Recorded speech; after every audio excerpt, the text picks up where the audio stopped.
सलमान अकरम राजा को गिरफ्तार कर लिया गया है। अभी तो हम शेम शेम के नारे लगा रहे हैं। उस दिन से डरो, उस दिन से डरो जब ये अवाम पाकिस्तान कार भर के तुम पे टूटेगी। याद रखो पाकिस्तानियों, ये खौफ और ये कानून का एहतराम, ये कानून का एहतराम करते रहेंगे।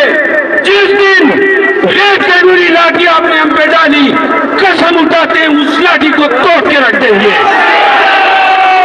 पाकिस्तान इमरान खान जो है वो हाई कोर्ट में डिसाइड होगी, या F9 पार्क होगा या 0 ये